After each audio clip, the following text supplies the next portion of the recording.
Hoje é quarta, e quarta é dia de Highcast, e hoje eu tô com um cara que é fera, que vai falar dos hotspots de Israel e muito mais. Benny, se apresenta aí pro nosso público. Olá, tudo bom? Primeiramente, Nélia, obrigado pelo convite. Prazer, meu nome é Benny, hoje eu sou guia licenciado em Israel. Hoje a gente está aqui no Rio de Janeiro, né? Mas o meu principal trabalho hoje é em Israel. E venho aí investindo também no digital para poder passar um pouco do meu conhecimento para mais pessoas possíveis. Tô começando aí forte no Instagram. E em breve a gente vai ter um portal aí com muita novidade boa para as pessoas que estão querendo entender um pouco mais de Israel e Bíblia, principalmente. O que veio primeiro, o canal Benny Cohen ou o turismo na sua vida? Nossa, essa é uma pergunta forte. Pergunta boa. Sabe a diferença entre uma pergunta boa e uma pergunta excelente para o guia? A pergunta excelente, o guia ele já sabe responder de cara. A pergunta boa, o guia ele pensa um pouco mais ou pesquisa para responder. Mas eu acredito que o digital, porque o digital eu consigo alcançar mais pessoas. Só que de uma certa forma, no digital eu não consigo prover a experiência religiosa e espiritual para a pessoa. Assim, a gente vai falar um pouco disso no nosso podcast. Eu acredito que não sou pastor, não sou rabino, eu provenho o ensinamento bíblico não de uma forma ortodoxa, mas sim de uma forma mais histórica. Só que sempre busco no turismo em Israel também prover uma questão de experiência religiosa, experiência intelectual e religiosa. Religiosa envolve questão de fé, questão da conexão da pessoa com a terra sagrada de Israel. Então, sempre no tour busco a questão tanto intelectual quanto a religiosa, as duas andando em conjunto. Você tem um background de judaísmo muito forte. Você estudou aqui no Rio de Janeiro, no Bar-Ilan, inclusive. Eu sei porque você estudou com meu primo, então eu lembro de você. Assim como eu também estudei em escola judaica.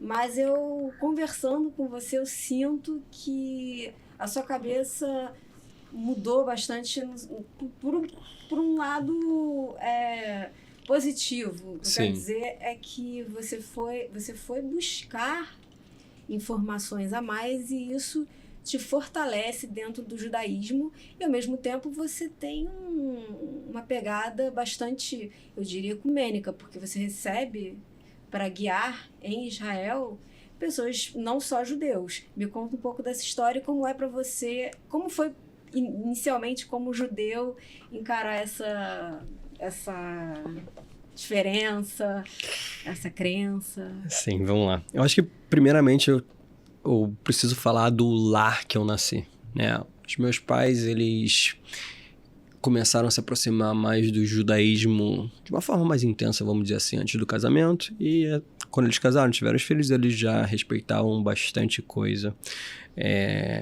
de judaísmo. Como, por exemplo, o sábado, né? Hoje em dia eu guardo o sábado, guardei o Shabat a maior parte da minha vida. E o que deu uma grande reviravolta na minha cabeça para tentar entender mais as questões da Bíblia foi principalmente durante o curso de guia que eu fiz em Israel. Aquilo me abriu muito a cabeça, porque eu costumava estudar a Bíblia, a Torá, de uma forma, e aí no curso eu comecei a entender que não era bem assim, que eu podia conectar aquilo de uma forma histórica, de uma forma com arqueologia, de uma forma quebrando o paradigma, que é o que eu faço mais hoje em dia, né?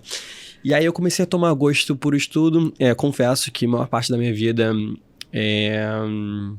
não fui muito de ler, não fui muito da parte acadêmica, fui muito de querer trabalhar e vender e fazer dinheiro como um bom judeu, vamos dizer assim.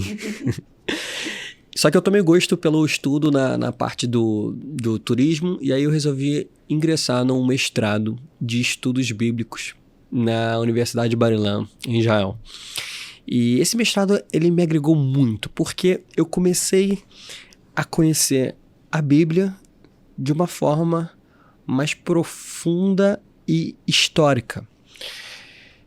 Através de professores que levam a Bíblia de uma forma divina, mas também não deixam de lado a questão histórica, de arqueologia e de fatos que realmente são comprovados pelos estudos acadêmicos. Tem professores que conseguem combinar os dois. Então, eu tento passar para o telespectador que uma coisa nunca vai impedir a outra. A questão histórica, quando você comprova algum fato da Bíblia em uma parte histórica, ou até mesmo confrontando do que aconteceu à Bíblia, isso não quer dizer que a sua fé em Deus ela vai terminar. Não, as duas coisas têm que andar juntos. Então, hoje, vamos lá, eu continuo guardando o sábado, eu continuo praticando algumas questões do judaísmo, como a questão do kasher, da alimentação, como a questão dos hagim, das festividades, só que eu tento buscar de uma forma diferente, eu busco passar essa forma diferente, quebrando um paradigma também para o telespectador.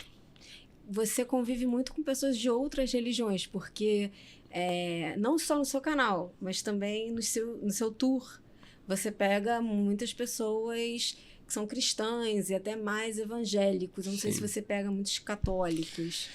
Sim, eu pego mais evangélico no tour em Israel pelo simples fato de que o evangélico, diferente do católico, ele releva o Novo Testamento e o Antigo Testamento no mesmo patamar.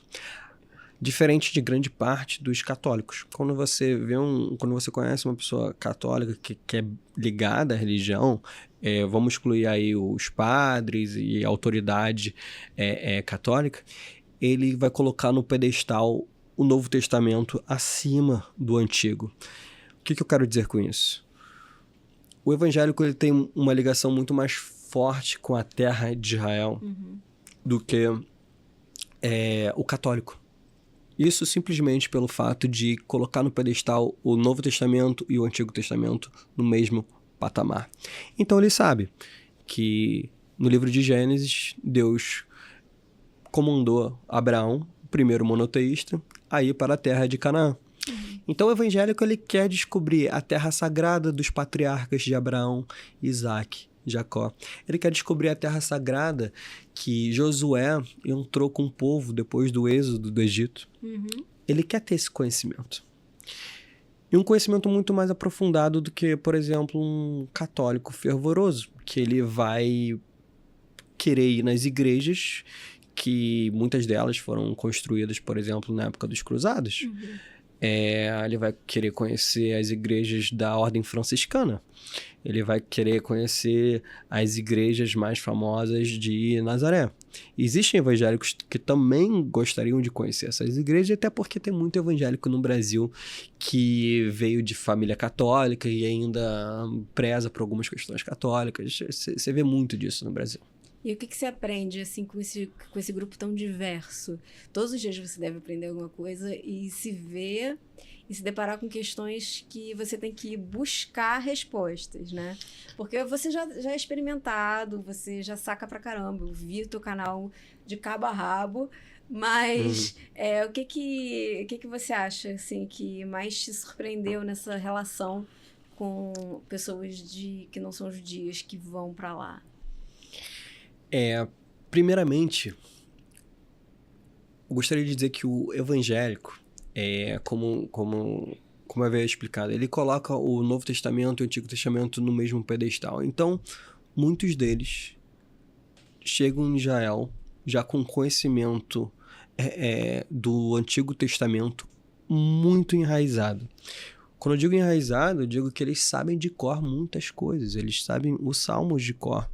Da mesma forma que eu sei alguns salmos em hebraico, eles sabem os salmos em português, eles sabem as passagens do livro de Samuel, de Jeremias, de O livro de Gênesis, enfim, dos 24 livros do Antigo Testamento, eles sabem muita coisa de cor.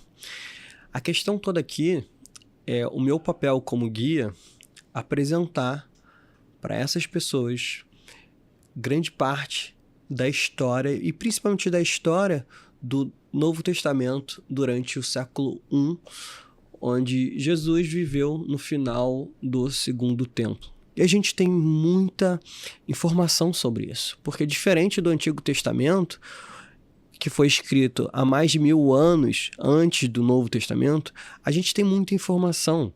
Então, o meu papel como guia é apresentar para essas pessoas uma visão histórica de Jesus no século I, no final do Segundo Templo. E a gente tem muita informação para passar para essas pessoas.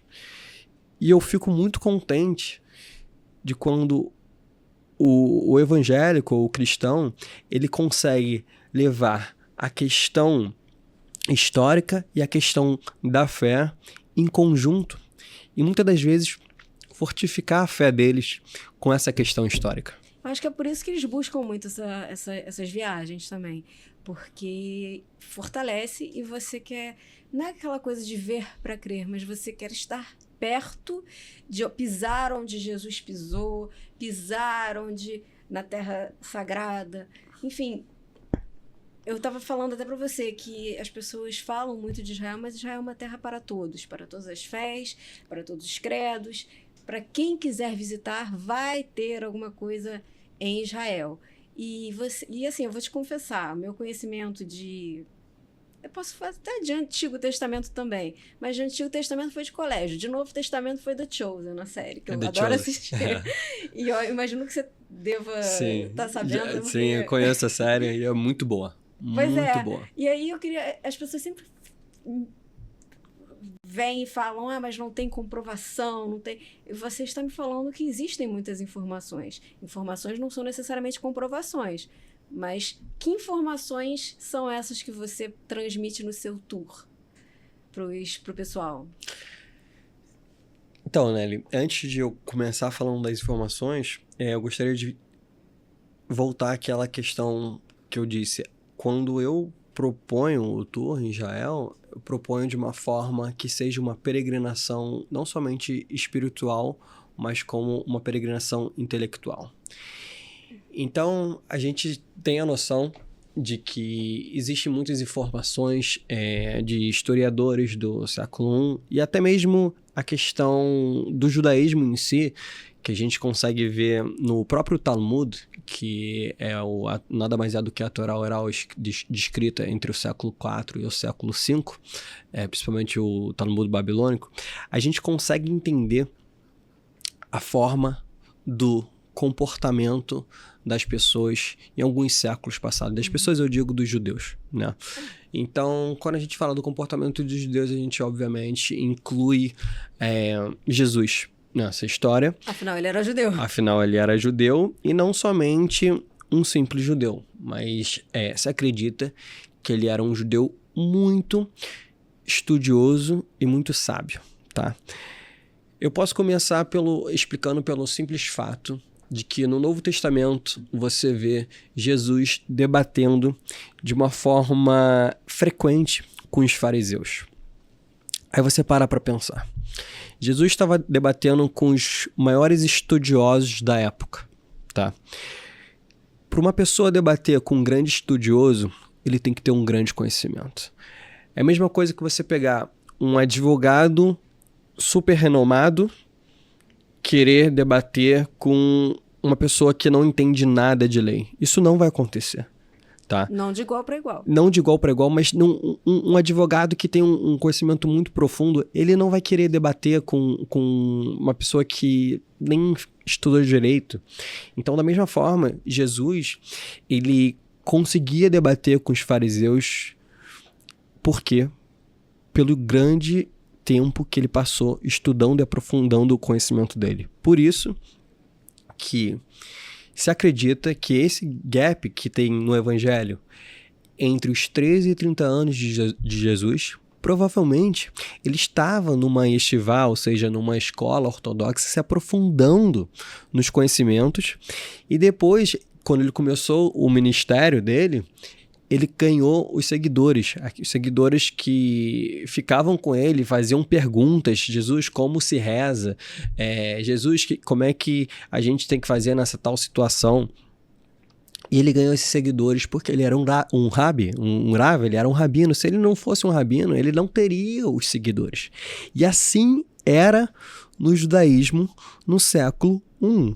Um grande rabino, uma pessoa que tinha seguidores, ela sim necessariamente tinha que ser um rabino. E ela sim necessariamente tinha que ter anos de estudos. O quão comum era mandar os meninos para yeshivá? E eles permanecerem no yeshivá também? Sim. Tudo começava, Nelly, na questão do estudo quando criança, tá? A gente sabe a forma de como os judeus estudavam no século I, principalmente por causa de Ezra. Ezra, em português, a gente chama de Esdras, tá? Mas eu prefiro falar em hebraico porque soa um pouco melhor, tá? Então vamos lá. Ezra, ele veio na segunda volta dos judeus à terra de Judá, tá? No exílio babilônico. Primeiro teve a volta de Zerubabel e na segunda a volta de Neemias e Ezra. E Ezra ele estabeleceu algumas coisas durante o período que ele liderou o povo, como por exemplo a leitura da Torá segunda, quinta e sábado. Como por exemplo a divisão das parashiot, das porções da Torá. Ele também estabeleceu a questão do ensino para as crianças antes de começarem a vida, tá? E isso perpetuou até o tempo de Jesus. Então a criança, ela começava ali com seus 4 até os 7, 8 anos, decorando a parte da Torá, que nada mais é do que os 5 principais livros do Antigo Testamento, tá? Então a criança ela começava a decorando esses textos, ficava mentalizado na cabeça dele, e depois de uma certa idade ela começava a estudar o Talmud, tá? Que nada mais é do que a Torá oral, e que na época de Jesus já não estava escrito, porque foram escrever o Talmud só alguns séculos depois da morte de Jesus, no século 4 e 5. E as crianças começavam a estudar o Talmud e aí começavam a entender como debater o Talmud. Isso aí até a idade de 13, 14 anos, tá? Depois disso, a criança não, 13, 14 anos já era um jovem e com muito mais... naquela época... e com muito mais responsabilidade do que hoje em dia. Hoje é criança, né? Hoje é criança, exatamente. E aí ela começava a entender o que ela ia fazer. Ou ela ia para o campo trabalhar, ou ela começava o trabalho, né, e construir uma família, ou se ela fosse um potencial em relação aos estudos, ela podia continuar os estudos. Então é por isso que alguns estudiosos acreditam que Jesus, nesse gap que tem nos evangelhos entre entre os 13 e os 30 anos dele, provavelmente ele estava numa yeshivá, numa escola ortodoxa. Porque senão ele não teria os seguidores dele no início do ministério. Mas ele era carpinteiro também. Isso é uma alegação... outra questão. O que dizem que era carpinteiro, que dizem, né, era o pai dele, José, tá? Só que isso é um grande erro. Por quê? Isso é um grande erro pela questão da tradução do Novo Testamento. E aí a gente começa entendendo que é sempre bom você pegar na fonte e entender da fonte. Você me falou que é grego antigo. Exatamente. Vamos deixar claro que a Torá e os 24 livros do Antigo Testamento, o original é o hebraico bíblico, tá? Ou hebraico arcaico, vamos dizer assim. E do Novo Testamento é o Koine, né? Que nada mais é do que o grego antigo. E eu acredito que é muito bom se uma pessoa quer se aprofundar bastante no Novo Testamento. Seria muito bom ela entender algumas questões do koine, né, do grego antigo. Como, por exemplo, isso que a gente está falando agora. O pai de José, ele era um tecton, tá?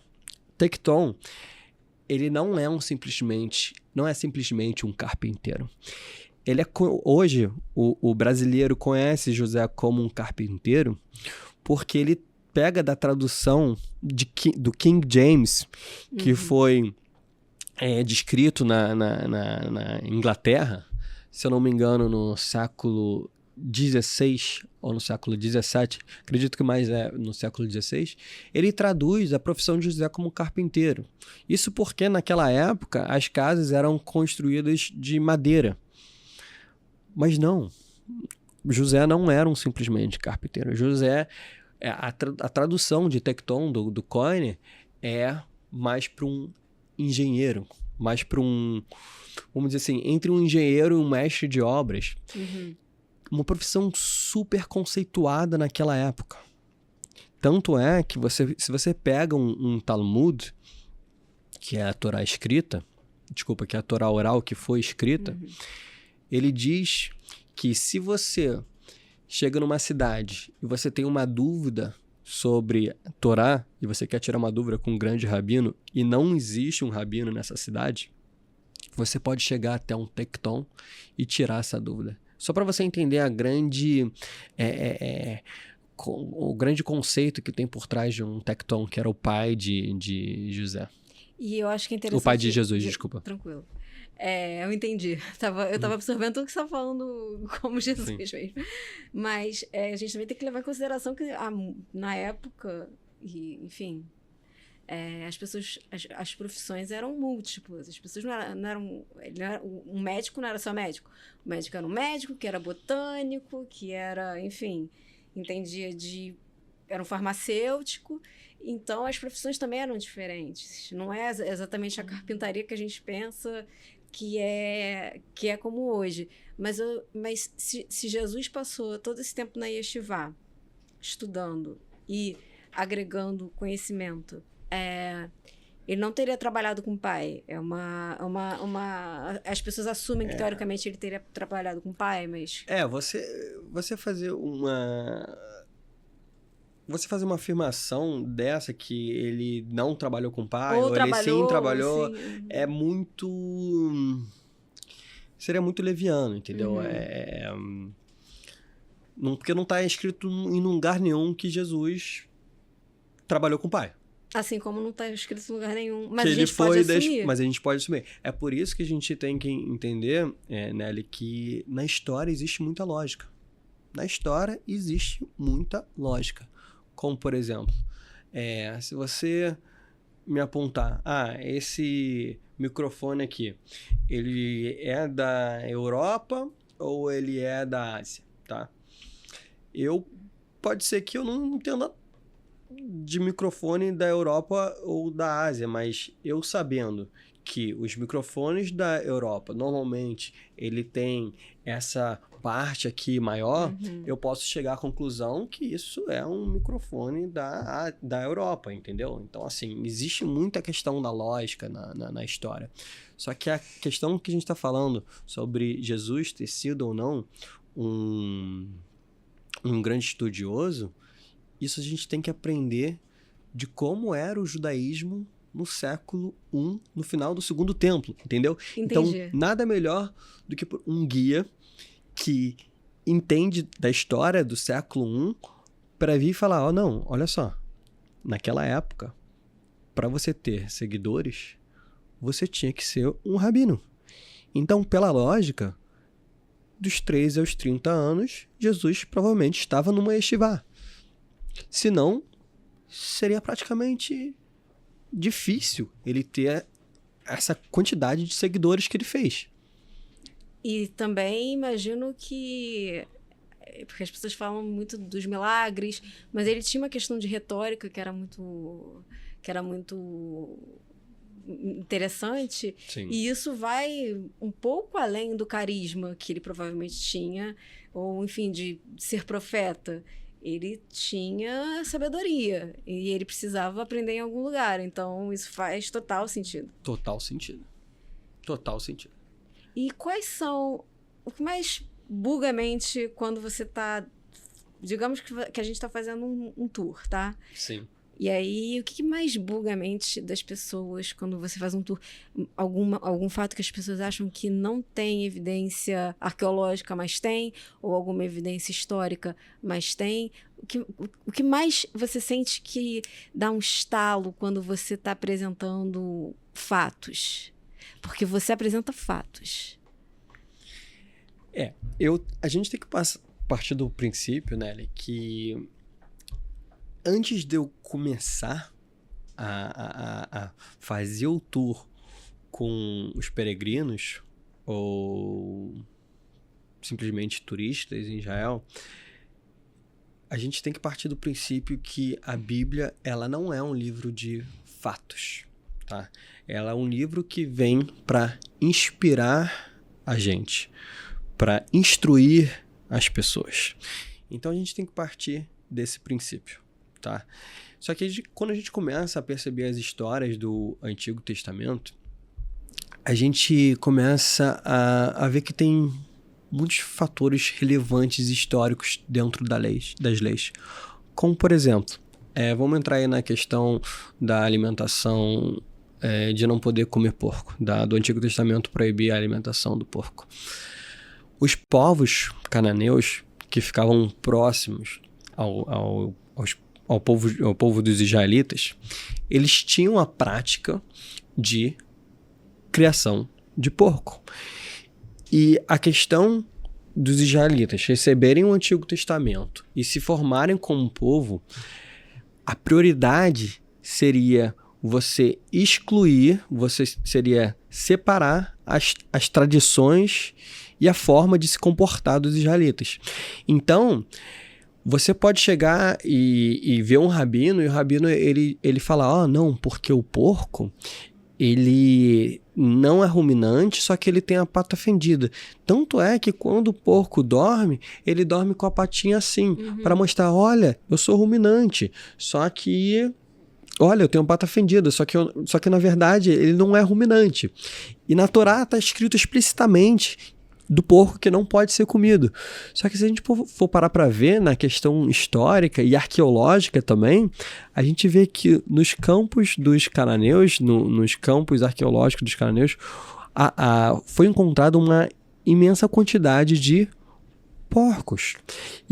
E toda a teoria de que os israelitas foi o primeiro povo monoteísta, a gente tinha que ter algumas tradições para separar das tradições dos povos que estavam ali naquela região próxima. Então, assim, tudo bem, você tem a questão religiosa, mas e a questão histórica que está por trás, tá? Queria também entrar num tópico em relação a isso, que você falou, mas Benny, que dá aquele nozinho, né, na questão quando você leva os turistas para a questão do que é fato e do que não é. Entrar num ponto que é a questão do livro de Gênesis, capítulo 22, quando Abraão, ele recebe, se não um dos testes, ou se não um dos principais testes da vida dele, que é sacrificar o seu filho amado Isaac, tá? A gente pode tirar várias conclusões dessa história, como, por exemplo, a grande fé que Abraão tinha em Deus, de obedecer a Deus, não importa a ocasião, obedecer a Deus e ter a fé no que vai acontecer, enfim. Só que o que está por trás dessa história, na parte histórica? Os fenícios, que eram um dos principais povos daquela região, eles tinham como prática de servir o filho, normalmente o filho primogênito, para deuses, para os diversos deuses que eles tinham na época, né? Uma prática que o povo de Israel, quando praticava a idolatria, chegava a fazer, tá? Se a gente reparar no livro de Jeremias, capítulo 7, você vai ver Jeremias falando sobre a prática de sacrifício de crianças em Jerusalém, no Vale de Rinom. Sim. Isso um pouco... Mas isso tem registro... Isso tem registro arqueológico, sim. E também tem registro arqueológico em alguns campos onde os fenícios ficavam, tá? Principalmente no norte da África. E aí você tem ali o capítulo 7 de Jeremias, onde até mesmo o povo de Israel fazia essa prática de idolatria, de sacrificar os filhos. E aí você para pensar, não, calma aí. Gênesis capítulo 22. Abraão, ele foi lá sacrificar o seu filho amado. E aí, antes de sacrificar Isaac, o que aconteceu? O anjo foi lá e pegou na mão de Abraão e ele não sacrificou o seu filho. Tá? Isso que está escrito no Antigo Testamento. Por que essa história está escrita? Será que a gente não seria para aprender? Olha só. Os povos ali em volta, como principalmente o povo fenício, ele tem essa prática de sacrificar humanos, e principalmente os filhos. Será que não é para dizer, olha só, você não precisa sacrificar o seu filho amado para me provar alguma coisa. Para provar alguma coisa, entendeu? Então, assim, é importante a gente não somente levar em consideração a questão religiosa da história, falar, caramba, poxa, Abraão, ele tinha aquela fé plena em Deus. Poxa, legal. Abraão, o que Deus pedia para Abraão fazia, mas por que esse teste? Tá? Vamos parar para pensar que isso era uma prática comum dos fenícios, né? Então, assim, você conectar a fé com a história, uma coisa não excluindo a outra, e pelo contrário, uma coisa completando a outra e tornando ainda mais poderosa. Então, eu vou te trazer um outro questionamento. As pessoas falam muito... Eu não gosto de falar, as pessoas falam muito, porque eu não gosto muito de generalizar, porque vão me perguntar, pessoas quem? Assim, eu leio muito em alguns fóruns questionamentos falando que o Antigo Testamento é muito negativo, muito violento, e o Novo Testamento é menos. É mais paz. Uma coisa mais... mais suave. Apesar de ter alguns momentos de tensão, lógico, e lições. Mas, por exemplo, a história de Jó. A gente volta para a questão do teste da fé. Sim. Por quê? Então, a gente passando por Abraão, por que a história de Jó é tão... Para mim, é uma das mais brutais. Sim. Porque ele provou e provou e provou. Sim. E sempre se manteve fiel a Deus. Sim. De onde você acha que vem essa... A gente tem que levar... A primeira questão que a gente tem que levar é que não necessariamente a história de Jó aconteceu, tá? Ela pode ter sido meramente uma metáfora. Até porque a gente... Eu espero que tenha sido. Até porque a gente já entendeu aqui no nosso podcast que o que eu quero prover ao telespectador que a Bíblia ela não é um livro de fatos, e sim para inspirar e instruir a gente, tá? E não também um livro de leis, tá? Porque a tradução da Torá não é lei. A lei tem uma outra palavra em hebraico, que é a palavra erok, que inclusive tá no original do Antigo Testamento, tem várias partes que falam de hukim, de leis, tá? E Torá tem um outro significado que não a lei, e sim instrução, tá? Então a gente tem que partir do princípio que a história de Jó pode ter sido uma metáfora, assim como a história de Adão e Eva em relação ao pecado, até porque arqueologicamente não tem nenhuma comprovação que o Jardim do Éden existiu, tá? Ah, não, mas Benny, a gente tem que levar a Bíblia de uma forma literal do que está escrito aqui, você não pode nem impor e nem tirar. Tá, mas calma aí, uma coisa não exclui a outra. Se aquela história não aconteceu, isso não vai abalar a sua fé, tá? A questão toda que a gente tem que entender é que o que está escrito ali não é às vezes para ser aquela história aconteceu, mas sim para te inspirar a fazer algo, a te instruir a fazer algo maior, Entendeu o que eu Entendo. falei? Ficou claro? Ficou claro, e eu acho até interessante a gente abordar essa questão das traduções, né? Tanto Sim. do Antigo Testamento quanto do Novo Testamento, e por que eles são tão discrepantes com o texto original. É lógico que era numa época que não tinha ChatGPT, Sim. não tinha computador, as pessoas faziam tudo à mão, o computador era o cérebro. Sim. O que mais você acha que pode ter contribuído para as traduções terem se perdido? Não no sentido geral, mas certos detalhes. Nelly, principalmente a gente tem que levar a questão que toda tradução tem uma interpretação, tá? Uhum. E às vezes a interpretação, ela vai levar... Às vezes não, quase sempre ela vai levar a questão histórica de quem está traduzindo e em qual época, tá? Mas a gente tem aí o exemplo de que a gente estava falando da Torá como uma tradução errada de como, por exemplo, a Lei de Moisés, tá? Isso eu vejo até mesmo em livros usados por judeus, tá? A Torá sendo mostrada como a Lei de Moisés.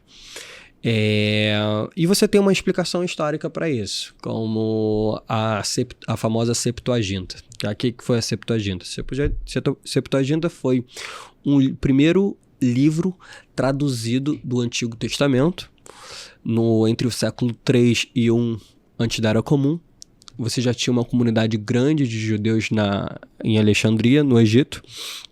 E ali, durante o período helenista, a lenda diz que eles obrigaram 70 ou 72 sábios judeus traduzirem o Antigo Testamento para o Koine. O que é o Koine? O grego antigo. Diz a lenda que a maior parte das traduções estavam ali iguais uma às outras, só que a partir dali, você levou uma grande interpretação na parte que ao ponto que você fez a tradução do hebraico bíblico para o Koine. Como, por exemplo, a questão da tradução da palavra Torá, onde foi escrito a palavra nomos em Koine, que também foi usada bastante ao ser escrito o Novo Testamento. Durante nomos, a tradução de nomos seria lei. Só que a tradução da palavra Torá em si não é lei. Então, assim, você acaba tendo uma distorção da palavra e você acaba tendo uma interpretação totalmente errada e às vezes uma visão até distorcida da pessoa que estuda hoje em dia o livro, porque você pode pegar um fiel na rua, vamos dizer, tanto judeu ou cristão, que fala, não, essa aqui é a lei. Não, mas calma aí, mas por quê? Não, é a lei de Moisés. Não, mas vamos pensar, por que você está falando que isso é a lei de Moisés? Não, entendeu? Então a gente tem que levar essa questão aí em jogo. Você faz mestrado em Tanar. Sim. E você estava falando como isso te fortaleceu, né? Justamente porque você consegue enxergar o contraditório. Quanto mais você consegue enxergar o contraditório, mais você consegue aprender das coisas que estão lá escritas. Não vamos dizer, desculpa te interromper, Nelly, mas não vamos dizer contraditório. Vamos dizer assim, a parte histórica, que para muita gente Mas é porque a gente conversou que tem muita discussão.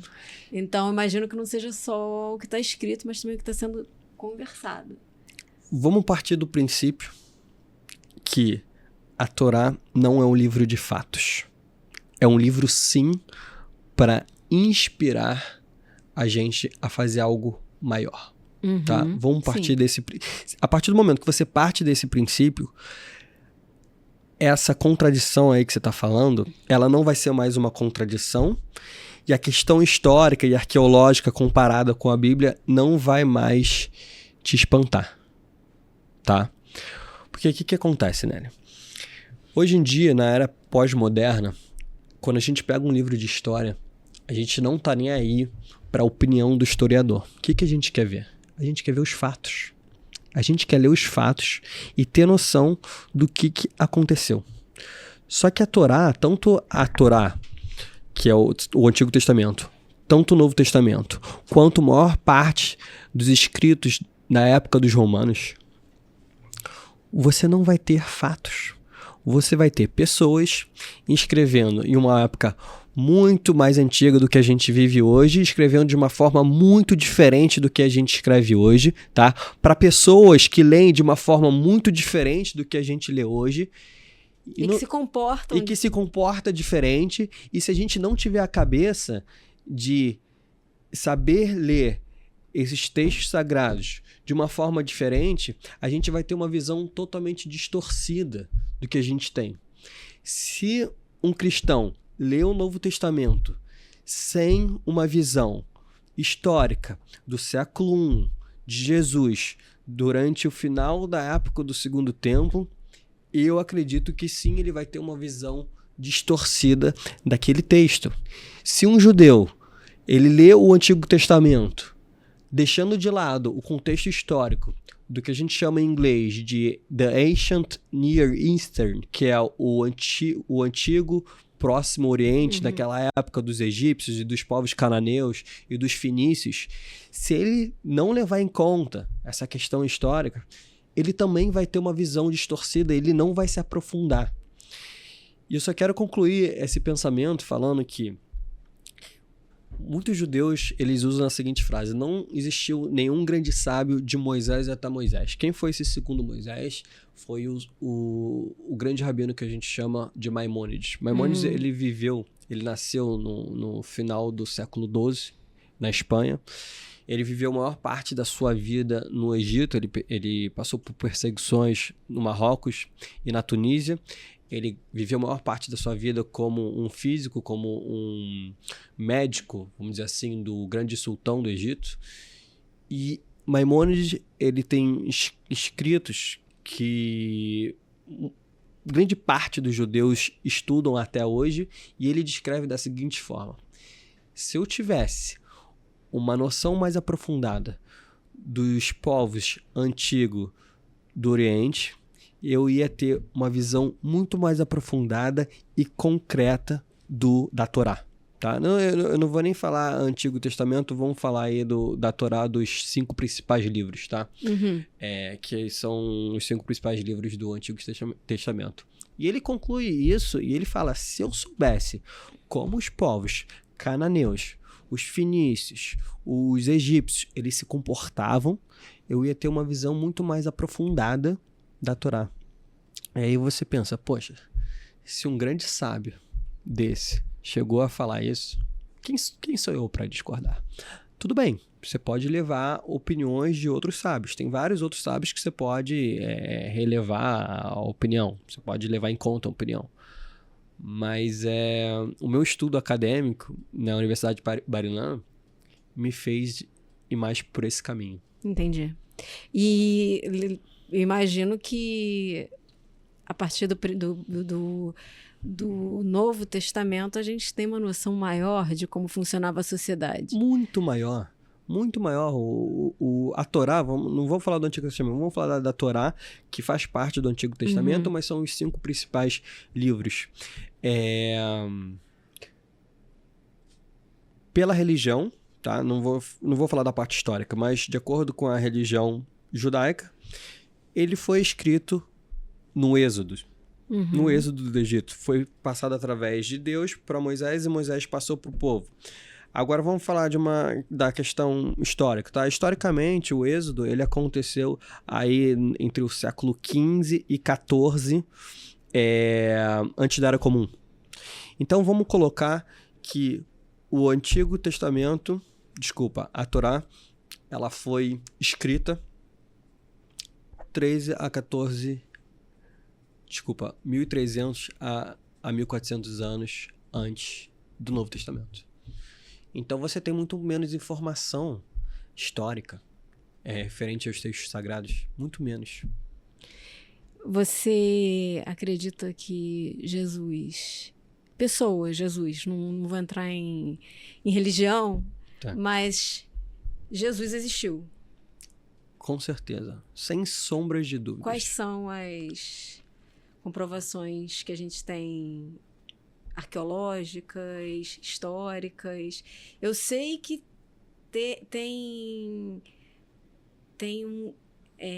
um registro de Tiago, que é irmão de Jesus, filho de José. Sim. Existe algo nesse nível, mas o que mais a gente tem de informação de Jesus pessoa?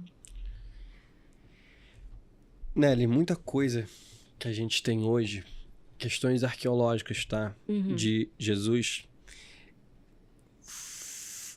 foi muita coisa criada ao longo do tempo, tá?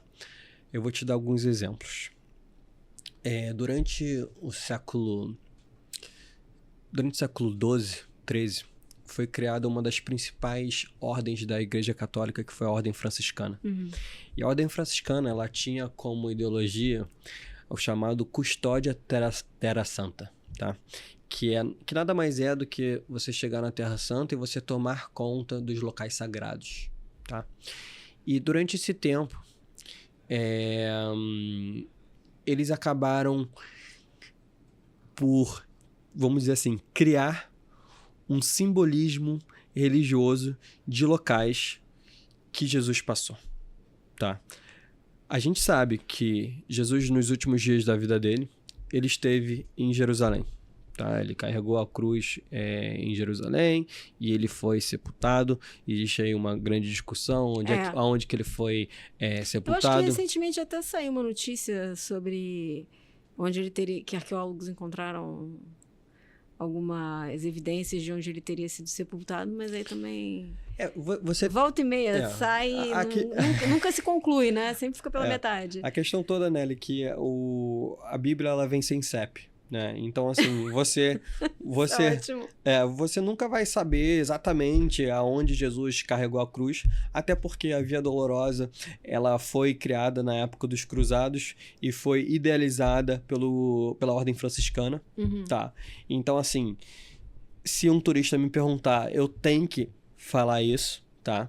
Mas, por outro lado, sim, Jesus existiu e sim, Jesus passou em Jerusalém nos últimos dias da sua vida, e sim, Jesus não foi enterrado dentro das muralhas. E é aí que vem a parte do guia judeu explicar pro peregrino, principalmente cristão. Naquela época, não se enterrava ninguém dentro das muralhas. Por quê? Por questões de impurezas. Isso está escrito no Talmud, na Torá oral que foi escrita. Não se enterrava ninguém dentro das muralhas. Então, Jesus necessariamente foi enterrado fora das muralhas. Agora a questão é o seguinte: o Santo Sepulcro, ele fica fora das muralhas no tempo de Jesus, ou seja, 30 anos depois do início do século, porque 0 não é ano, tá? 0 é referência, 0 não é ano. E Jesus também não nasce no ano 0. E também nem no dia que dizem que nasceu. Isso você tem toda uma questão por trás. É importante a gente entender sobre o judaísmo para entender quando provavelmente Jesus nasceu, tá? Mas isso vamos deixar para um outro tópico. Mas tá escrito aí vem a questão histórica, tá escrito no Novo Testamento que Herodes o Grande, Herod the Great, tá? Que é o primeiro Herodes, ele foi avisado pelos magos que iria vir uma pessoa que iria revolucionar todo aquele período. E ele manda matar as crianças. Ele manda matar as crianças em Belém. Isso nada mais isso te lembra alguma história? Isso é uma prefiguração da história de Moisés. Sim. Tá? Mesma coisa. Que é colocado no rio. Isso, que os magos chegaram até o faraó do Egito e falaram, olha, vai vir uma pessoa que vai revolucionar. Eles viram na estrela e vai revolucionar e avisaram pro faraó. E aí ele manda matar todos os meninos judeus. Isso é uma questão aí de prefiguração, mas continuando nossa linha de pensamento, Herodes, ele morre no ano 4 antes da Era Comum. Ou seja, Jesus, ele nasce antes do ano 4. Uhum. Né? Algumas pessoas dizem aí que entre o ano 4 e 6, Jesus vem a nascer, tá? E a morte dele? É a morte dele. A gente volta para aquele assunto. Jesus, obrigatoriamente, ele foi enterrado fora das muralhas de Jerusalém. Isso porque a gente consegue ver no Talmud que todos os judeus daquela época eram enterrados fora da muralha, porque dentro da muralha ficava o templo sagrado e por questões de impurezas, ninguém podia ser enterrado dentro das muralhas. Então você pega aí o Santo Sepulcro. Tá? Santo Sepulcro, arqueólogos dizem que o Santo Sepulcro ele fica sim fora das muralhas da época que Jesus faleceu. E se você entra no Santo Sepulcro, você tem vestígios que lá era um cemitério. Eu vi com meus próprios olhos em um dos locais lá dentro do Santo Sepulcro. Você já foi em escavação? Sim, a gente tem... Mas isso para faz além parte. das visitas, para... quando você se formou em guia, por exemplo, você teve que visitar esses... Eu confesso que eu vou mais com os turistas, com os Não, peregrinos, só por tá? curiosidade mesmo. Você falou que foi lá, você foi... Mas a gente tem que levar em conta também que o Jardim da Tumba, que é onde os evangélicos e os protestantes acreditam que ele foi enterrado, acontece a mesma coisa. Ou seja, Jardim da Tumba, ele ficava sim fora das muralhas da época que Jesus faleceu, fora da muralha da Sagrada Jerusalém. Nesse local, sim, eram enterradas outras pessoas. Então você tem aí 2 locais que possivelmente Jesus foi enterrado. Agora, você me pergunta, Beni, você acredita que Jesus estava ali ou ali? Os 2 locais, eles têm comprovações arqueológicas e lógicas e históricas que Jesus pode ter sido enterrado ali. Então eu não consigo te falar, não, foi ali. Ali é mais provável, ali é menos provável. Porque os 2 locais eles usam a mesma lógica só que você encontrar um túmulo onde está escrito Jesus, filho de Maria, foi enterrado aqui, não tem. E tem evidências do irmão dele, que seria Tiago, ou alguma coisa do tipo? Nem do pai? Encontrar uma tumba que porque eram nomes comuns também. Jesus era um nome super comum. Exatamente. Assim como a mãe dele, Miriam. Miriam era um dos nomes mais comuns que você tinha naquela época. É literalmente Maria, Sim. Que é um nome super comum. Sim. E a crucificação, porque é uma pena bárbara, né?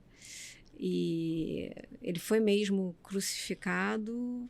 Sim, a gente acredita, até porque os romanos, esse era um método que os romanos eles faziam, né? Quando matavam alguém. E que historicamente se sabe que não somente os romanos faziam dessa forma, tá? Os assírios também, a gente tem comprovações, inclusive arqueológicas, que os assírios também, quando eles matavam, eles chegavam a crucificar os seus oponentes. Mas algo de interessante que a gente consegue ver, por exemplo, no Santo Sepulcro, é a questão da prática judaica do século I e que também perpetua até hoje. Porque a Via Dolorosa ela é dividida em estações, tá? E para o católico que acredita que ele foi enterrado no Santo Sepulcro, você tem a 14ª estação, que é o sepulcro de Jesus, e você tem a 13ª estação, que é onde foi lavado o corpo de Jesus, tá? E até hoje, todo judeu, quando falece, existe essa lavagem do corpo antes de ser enterrado. E quando você entra no Santo Sepulcro, você dá de cara a uma mesa que é um pouco maior que essa tábua aqui que a gente está, e onde provavelmente o corpo dele foi lavado antes de ter sido enterrado. né? Antes de ter o que a gente conhece da estação, 14ª estação da Via Dolorosa, onde tem um sepulcro de Jesus. Mas aí você pode falar, mas Beni, eu acredito que o Jesus foi enterrado no Jardim da Tumba, por causa disso. Tá bom, beleza. E aí eu te pergunto, mas e se ele fosse enterrado no Santo Sepulcro? Isso muda a tua fé? Isso muda a sua fé? É isso. Essa é a questão. E você acha que as pessoas entendem isso quando elas vão ou elas tentam te questionar os fatos arqueológicos ou as dúvidas arqueológicas, ou elas entendem que isso não muda nada? No fim das contas, a fé é a fé e ela existe por outros motivos. A maior parte entende, tá?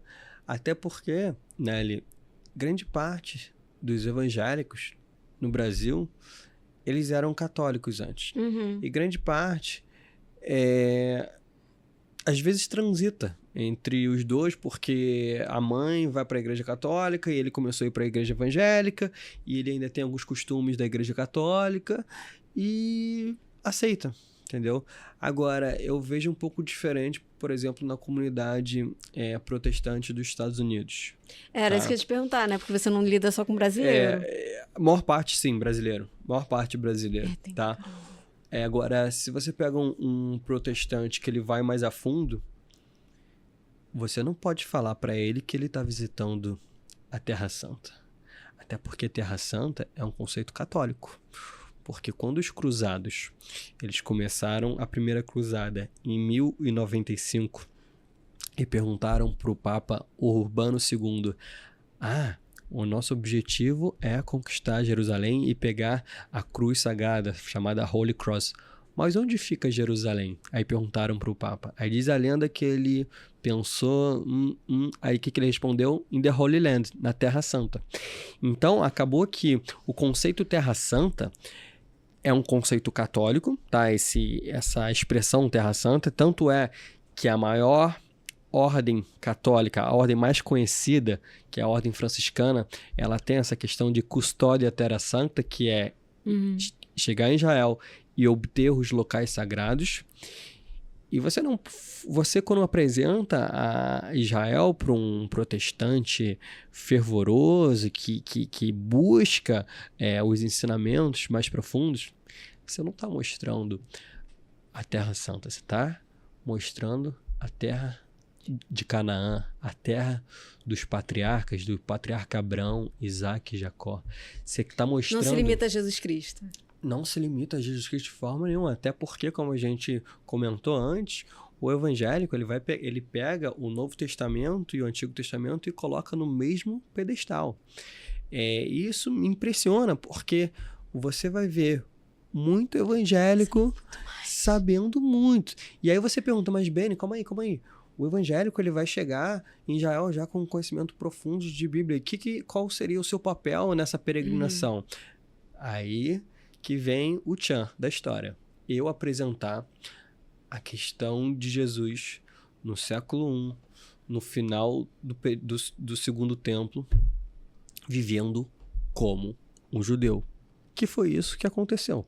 Essa é a história. Você estava falando que ele muito provavelmente era fariseu, ele poderia ter sido fariseu a partir da análise. Com certeza. Até porque os fariseus da época era a única classe, entre os saduceus, fariseus e essênios, era a única classe que transitava entre as cidades para pregar. Os saduceus não faziam isso e os essênios também não faziam isso, tá?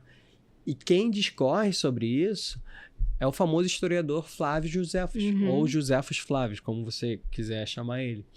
E ele discorre perfeitamente como era o comportamento dos judeus naquela época, tá? Flávio Josefos, ele viveu entre o ano 30 e o ano 100, se eu não me engano, do século I, tá? Ele tem uma história muito interessante, mas eu não vou entrar nisso, senão a gente vai se alongar muito. Só que ele viveu basicamente no período de Jesus. Então ele consegue falar muito bem como essas categorias dos judeus da época se comportavam. E se você parar para analisar o comportamento de Jesus naquela época, ele é super compatível ao comportamento de um fariseu. Mas aí você fala, não, mas calma aí, Beni. tá tendo uma confusão aqui. Tô com um nozinho na cabeça. Aí que vem o que é bom, gente. É bom ter um nozinho na cabeça. Aí que vem o tchan. Não, mas Jesus, ele chegou a chamar um fariseu de hipócrita. Mas calma aí. Jesus chamou o fariseu de hipócrita. Mas como é que se fala hipócrita no grego antigo? Será que o conceito de hipócrita daquela época é o mesmo o conceito de hipócrita hoje? Então aí você tem que começar a refletir. E nessa parte do nozinho da reflexão é que você vai chegar em uma conclusão. E quando você chega numa conclusão, você fica muito mais contente. E o estudo da Bíblia é isso. É você criar um nozinho e chegar à conclusão, e criar um nozinho, e às vezes ficar com um nozinho, e depois chegar à conclusão, e tentar também buscar a parte histórica, não somente a parte que o seu rabino vai falar para você, ou o seu pastor vai falar para você. Tenta se aprofundar. Quando você pega o Novo Testamento, tenta não somente escutar a pregação que o seu pastor faz na igreja, mas tenta também buscar algumas passagens no original do grego antigo e entender aquele conceito no grego antigo. Tenta estudar também como os judeus se comportavam naquela época. Sim, porque é uma questão histórica judaica também. Você não consegue dissociar o judaísmo do cristianismo. De forma porque alguma. É uma coisa derivada. De forma alguma. Para mim não entra na cabeça você conseguir diferenciar. É lógico, há uma derivação que, enfim, uma diferença enorme, mas você vê muito mais semelhanças do que diferenças, especialmente em valores. Com certeza. Nelly, você tá me fazendo lembrar uma das vezes que eu tive um dos maiores nozinhos na minha cabeça durante o curso de guia que eu fiz em Israel. Foi quando eu e o meu grupo, a gente entrou para ter uma aula dentro da igreja que chama Igreja de Santa Ana, Ana Church, que fica perto dos portões dos Leões, do lado do Monte do Templo. A gente chegou na igreja e aí a professora começou a explicar que ali era a igreja da mãe de Maria, né? Vamos dizer assim, a avó de Jesus. E ela começou a falar, não, porque aqui ficava um hospital pagão. Um hospital onde as pessoas elas tinham vários deuses. E aí eu comecei a pensar, mas calma aí, aqui tinha um hospital pagão. E aí fizeram uma igreja praticamente em cima desse hospital pagão. O local onde os católicos acreditam, não só os católicos, mas a igreja ortodoxa também acredita que Jesus foi sepultado. Antes, ela era considerado o templo de Júpiter por Adriano. Foi construído ali um templo, né? Um templo pagão. E depois com a visita de Helena, que foi considerada a primeira peregrina, Helena, mãe de Constantino, foi construído ali o Santo Sepulcro. Como é que pode um local que era sagrado pela religião pagã depois virar um local sagrado para a religião cristã? Isso não tá fechando a conta na minha cabeça. E aí ela virou para mim e falou a seguinte frase: Benny, o local que é sagrado, ele é sagrado por si só. Não é porque ele começou a ser sagrado para os judeus e que vai ser só para os judeus. Não, ele é sagrado por si só. Uma grande explicação é, por exemplo, o Monte do Templo, onde foi o primeiro Beit HaMikdash, o primeiro templo, o segundo templo, e que depois a gente teve um templo pagão ali construído por Adriano também, e que depois teve uma igreja bizantina, e que depois teve uma mesquita e um monumento ali. A história vai se renovando. E a história vai se renovando. Então, quando um local ele é sagrado por si só. E se você... E ele permanece. E se você contradiz isso, é porque você está deixando de estudar a história. Porque se você pegar a maior parte dos locais sagrados em Jerusalém, é isso. São vários povos que passaram por ali e tornaram aquele mesmo local sagrado, mas com uma outra vertente. Só que é o mesmo local. Entendi. Entendeu? Eu conversando com você e vendo seu conteúdo também, porque eu também quero entrar nessa parte do conteúdo digital que você faz, que é muito interessante, é muito dinâmico e, como eu falei mais cedo, ecumênico, né? Mas a questão de você aprender religião de uma forma comparada. Eu acho que falta um pouco dessa humildade, às vezes, e eu não falo especificamente de nenhuma religião, eu falo das pessoas, de repente, buscarem referências, por exemplo, no islamismo, Maomé, falar dessas pessoas, considerar que essas figuras, a importância dessas figuras para a fé, não necessariamente para a sua, mas para a fé em geral, porque a fé dos outros também é importante. Religião comparada pode trazer uma ótica mais objetiva para a história e também para você se renovar como judeu, como cristão, como... Até porque... O que for. Até porque, Nelly, aí a gente volta a esse assunto que a gente estava comentando no último tópico, se o local é sagrado, ele é sagrado por si só. E assim, judaísmo, cristianismo e islã, eles se comunicam de uma forma que a gente não tem noção. Tá? Assim, são muitas as similaridades, tá? Das 3 religiões principais monoteístas que a gente tem no mundo. Como, por exemplo, Maria, quando ela recebe a notícia de que ela estava grávida de Jesus, quem dá a notícia para ela? O anjo Gabriel. Maomé, quando ele recebe a mensagem, ele também recebe a mensagem pelo anjo Gabriel. Não é curioso? Os 5 pilares do Islã. Um deles é a unicidade de Deus. Você comprovar a unicidade de Deus. E se você pega no judaísmo, qual é a principal reza dos judeus?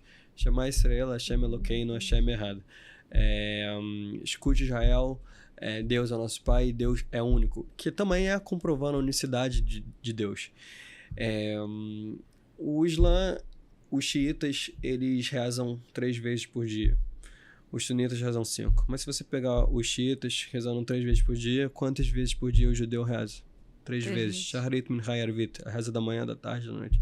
Então, assim, as similaridades são enormes. Se você pega a Meca, o local mais sagrado para o Islã, você tem ali o meteoro, que era servido como um local pagão.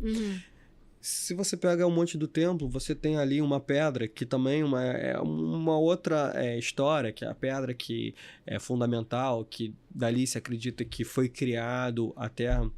Mas são coisas muito similares e muito parecidas, sabe? Então, assim, é importante a gente conhecer. Só que é importante a gente saber que a Bíblia, ela é um estudo contínuo. A Bíblia, ela é um estudo infinito.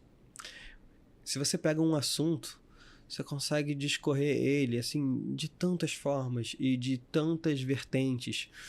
E a vertente que eu achei mais importante para mim é essa questão histórica, porque você consegue comprovar isso através da arqueologia. Você consegue comprovar isso através de alguns manuscritos, tá? E você consegue associar isso com a Bíblia.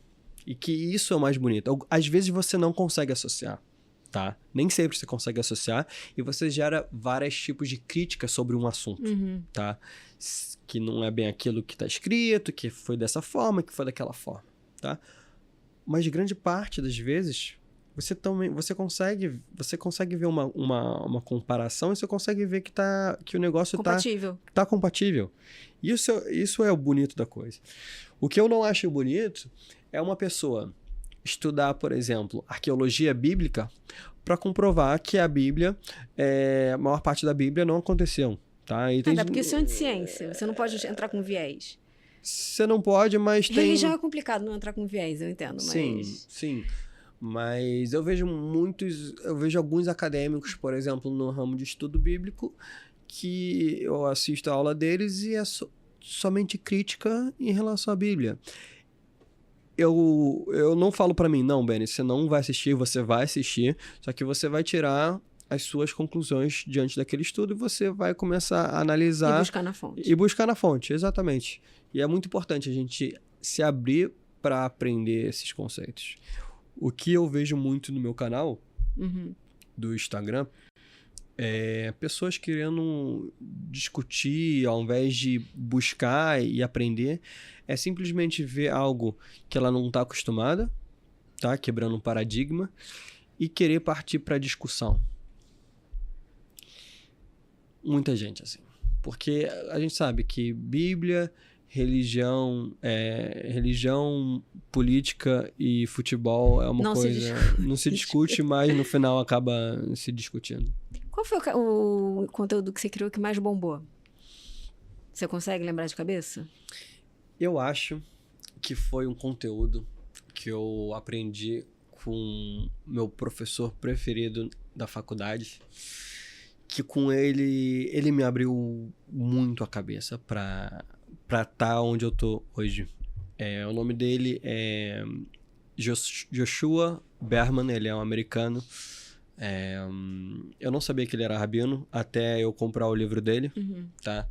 Eu descobri o livro dele da seguinte forma. Eu estava num curso da faculdade e aí o professor ele estava falando da questão de crítica da Bíblia, que a gente chama de criticism.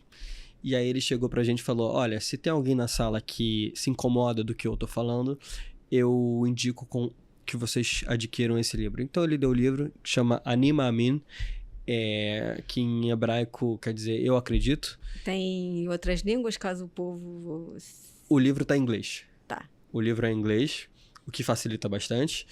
E quem escreveu ele foi esse meu professor preferido, que ele usa kippah, só que eu fui entender que ele era rabino quando eu comprei o livro dele na Amazon. E no livro dele, ele cita aquilo que eu falei sobre Maimônides, de que se esse grande sábio judeu soubesse um pouco mais da questão histórica do Antigo Oriente, ele ia ter uma visão profunda muito maior e muito mais assertiva da Torá. Só que ele fala vários pontos que você fala, caramba, que incrível, como por exemplo o tabernáculo e a questão dos querubins, que eram usados durante o êxodo do Egito, que foi usado com os israelitas até chegar na terra de Canaã. Você vê uma similaridade tremenda entre a arquitetura do tabernáculo, que nada mais é do que o templo móvel, que era usado durante o êxodo, que foi usado durante o êxodo do Egito, e os querubins que ficavam em cima da arca, tá? Esses dois objetos, tanto os querubins como o tabernáculo, eles conseguem ser equiparados com a tenda de Ramsés II. Como eles conseguem ser equiparados? Você tem ali vestígios arqueológicos sobre a tenda de Ramsés e os querubins que estavam ali dentro da tenda. Você, através da forma dele, você consegue equiparar com a forma do tabernáculo móvel, ou seja, desculpa, do templo móvel e dos querubins que foram usados pelos israelitas. Até porque ele está descrito, se eu não me engano, no livro de Êxodos, como era para ser feito. E quando você para ver a similaridade entre os dois, você fica impressionado. Você fala, caramba, será que é tudo um Ctrl+C, Ctrl+V? Como a gente falou agora há pouco tempo. A gente falou um pouco tempo atrás sobre isso. Aí você fala, caramba, será que até a Torá, que é um principal livro do povo judeu e da primeira religião, povo judeu é um pouco de anacronismo, tá? Porque antes os judeus é da tribo de Judá e nessa época você tinha as 12 tribos, então é um pouco anacronismo eu falar isso, do povo hebreu, vamos dizer assim. A Torá que foi dada para o povo hebreu, ela também é um Ctrl+C, Ctrl+V do Antigo Oriente. E aí você começa a pensar, mas aí você pode pensar de uma outra forma também. Não. Os israelitas construíram dessa mesma arquitetura para provar que até mesmo um local sagrado construído por Deus, ele vai ter uma força muito maior do que, por exemplo, da tenda de Ramsés. Até porque os israelitas, eles conseguiram fugir do Egito e abrir o mar e você consegue continuar. também remontar isso para uma questão civilizatória, porque eles também viveram muito tempo no Egito. Pode ser uma coisa histórica, civilizatória do tempo. Sim. Mas a questão... De tendência, sim, trend. de tendência. Não, e a questão toda né, a gente entender que, assim, tinham vários povos ali naquela região e que existia um grande intercâmbio cultural entre eles, tá? Existia um grande intercâmbio e você não pode exceder isso do seu estudo bíblico. É claro que as mensagens religiosas e bonitas, você não vai incluir essa questão histórica, só que, de uma certa forma, é interessante você relevar esse contexto histórico. Outro dia eu estava lendo sobre a famosa cobra de cobre, em hebraico, Nahash Nehoshet, que está descrito na Torá, de quando o povo judeu ele era picado por uma cobra que foi através do castigo que eles pecaram. Moisés ele erguia uma cobra feita de cobre e a pessoa, ao olhar essa cobra, ela se curava. Mas ela se curava, tá escrito claramente assim na Torá. Mas aí a gente para pensar, isso não soa algo meio idólatra, não? Por isso que eu fiz essa cara, né? tipo...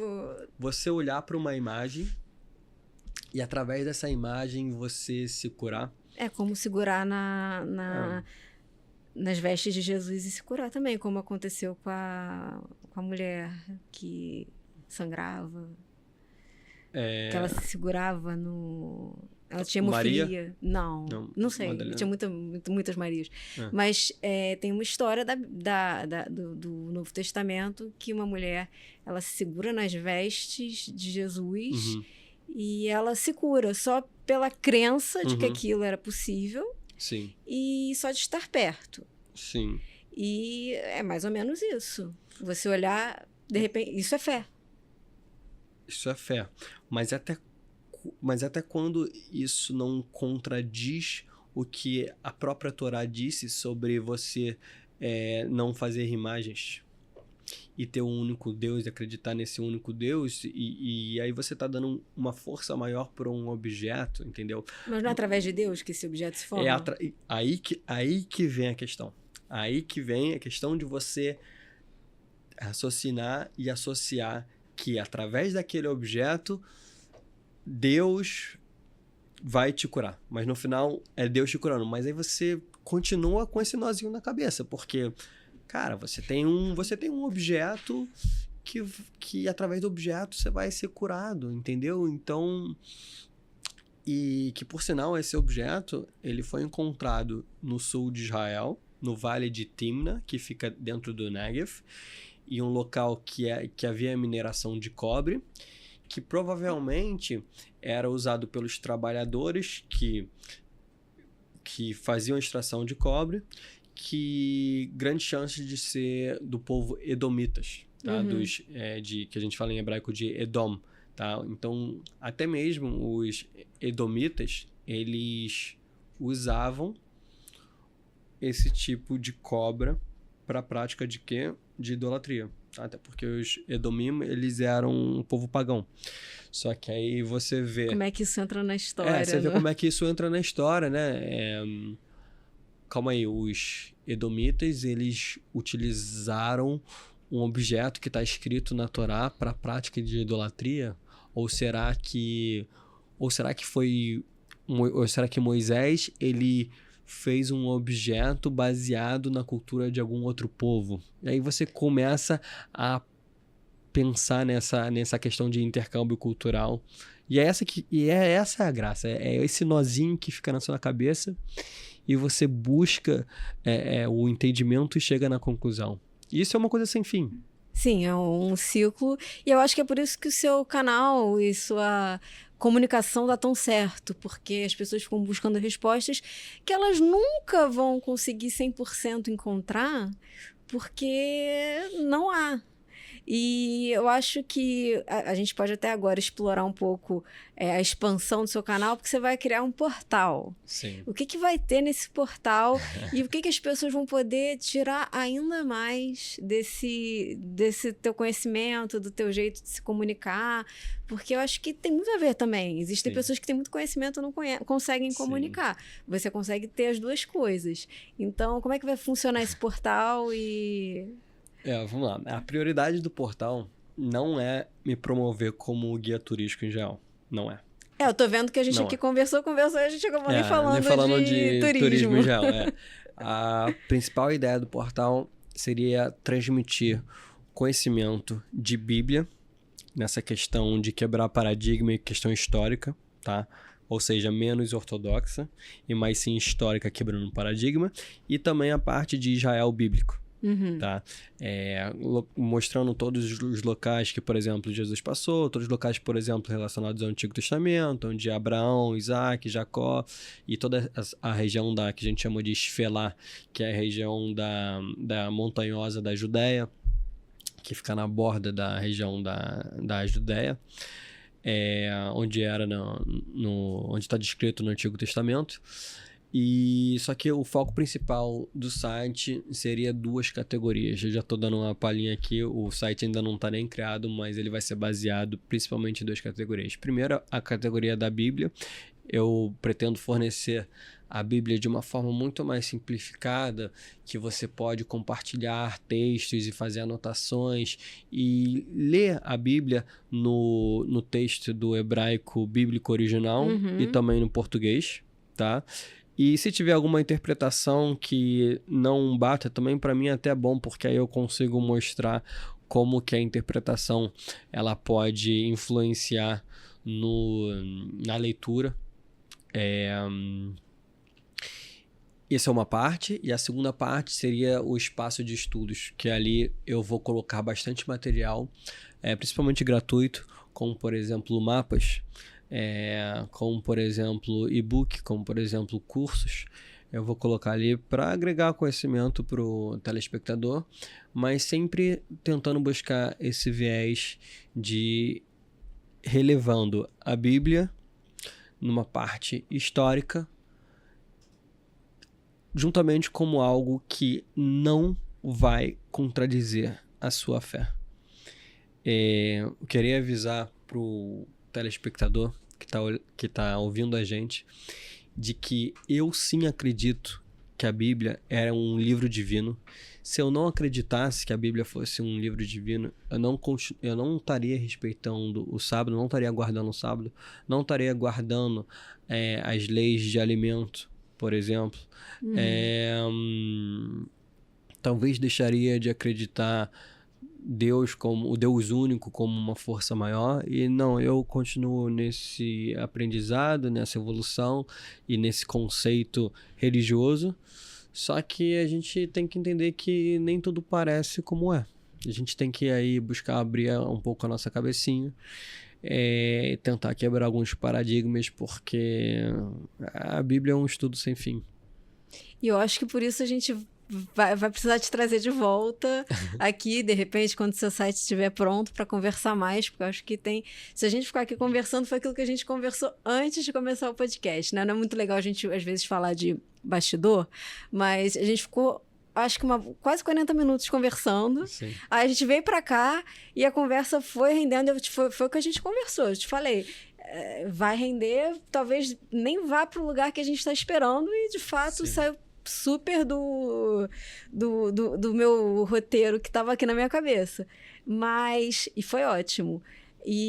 Mas é isso, é um estudo contínuo e que não é excludente, ele é includente. Includente, exatamente. Você entender que Gênesis capítulo 22, quando Abraão foi sacrificar o seu filho Isaac, existe um contexto histórico por trás, que os fenícios eles faziam também esse sacrifício de humanos, e que isso também influenciou a história de Jesus, tá? Porque Jesus, ele se propôs a se sacrificar pela humanidade.